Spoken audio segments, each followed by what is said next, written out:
గుంటూరులో వైఎస్ఆర్సీపీ నేతలపై టీడీపీ నేతల అరాచక పర్వం కొనసాగుతోంది. డిప్యూటీ మేయర్ వనమా బాల వజ్రబాబు కుటుంబంపై దాడి చేశారు పచ్చముఖలు. డిప్యూటీ మేయర్ వనమా బాల వజ్రబాబు ఇంట్లో సామాన్లు బయటపడేశారు టీడీపీ నేత విజయ్, ఆయన అనుచరులు. టీడీపీ నేత విజయ్ తన కుటుంబ సభ్యులపై దాడి చేశాడని వజ్రబాబు తెలిపారు. కోర్టులో ఉన్న వ్యవహారంలో టీడీపీ నేత జోక్యం చేసుకుంటున్నాడని చెప్పారు. పట్టాభిపురం పోలీసులు విజయ్కు అనుకూలంగా వ్యవహరిస్తున్నారని వజ్రబాబు ఆరోపించారు. తన కుటుంబంపై దాడి వెనుక కేంద్ర మంత్రి పెమ్మసాని చంద్రశేఖర్తో పాటు అతని సోదరుడి హస్తం ఉందన్నారు. పోలీసులు ఏకపక్షంగా వ్యవహరిస్తున్నారని విమర్శించారు. డిప్యూటీ మేయర్ వజ్రబాబును అదుపులోకి తీసుకున్నారు పోలీసులు.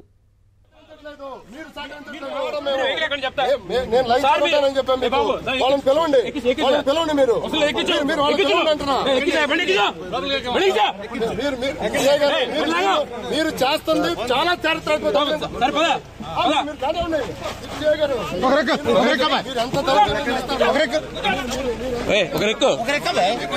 ఇబ్బంది ఏం లేదు. మీ పని మీరు కానివ్వండి.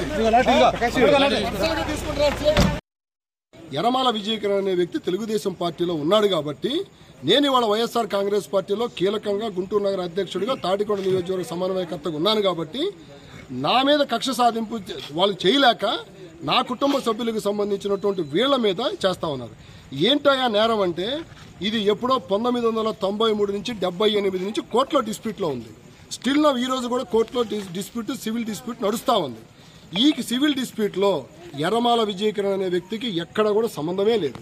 ఈ సంబంధం లేనటువంటి వ్యక్తిని తీసుకొచ్చి తెలుగుదేశం పార్టీకి సంబంధించినటువంటి వ్యక్తులు ఎవరైతే ఉన్నారో నేను ఇప్పటి వరకు కూడా చాలా గౌరవంగా అనుకుంటా ఉన్నా పెమ్మసాని చంద్రశేఖర్ గారిని, కేంద్ర మంత్రిని. నేనేమనుకుంటున్నానంటే మంచి డాక్టర్ వచ్చాడు, మంచి బ్యూరో మంచి అడ్మినిస్ట్రేటర్ లాగా ఉన్నాడు, అయినా మంచి సక్సెస్ఫుల్ పర్సన్ పెమ్మసాని చంద్రశేఖర్ అంటేని ఈ సిటీ బాగుపడిద్ది, ఈ జిల్లా బాగుపడిద్ది, పార్లమెంట్ బాగుపడిద్ది నేను అనుకుంటే నాకున్న సమాచారం ఏంటంటే పెమ్మసాని చంద్రశేఖర్ గారు వాళ్ళ తమ్ముడు రవి అనే అతను ఇక్కడ లోకల్గా ఉన్నటువంటి పోలీసు వాళ్ళతో మాట్లాడి ఇన్వాల్వ్ చేసి నన్ను ఇబ్బంది పెట్టడానికి నా సొంత అక్కని, నా మేనల్లుడిని, నా మేనగోడల్ని వాళ్ళని ఇబ్బంది పెడతా ఉన్నారు. ఇది ఉన్న ఫ్యాక్ట్స్ ఏంటి? ఈ విధమైనటువంటి కక్ష సాధింపులతోటి మీరు ఈ విధంగా చేస్తా ఉంటే, ఇవాళ కొట్టిన వ్యక్తులను లోపల పెట్టి మీరు ఈ విధంగా చేస్తా ఉంటే ఇవాళ చట్టం ఉందా లేదా? ఇవాళ నేనేమంటానంటే ఏదంటే నా మీద తీర్చుకోండి, నా మీద చూడండి. అంతేగాని మా అక్క పెరాలసిస్ పేషెంట్, ఆవిడ ఆల్రెడీ మెడిసిన్స్ మీద ఉంది. తన భర్త ఇక్కడే చనిపోయాడు. అమ్మో ఈ పాప ఇక్కడే పుట్టింది, వీళ్ళ పెళ్లి ఇక్కడే అయింది, నా మేనగోడలకు సంబంధించినటువంటి పిల్లలు కూడా ఇక్కడే పుట్టారు, మొత్తం ఇక్కడే ఉన్నారు.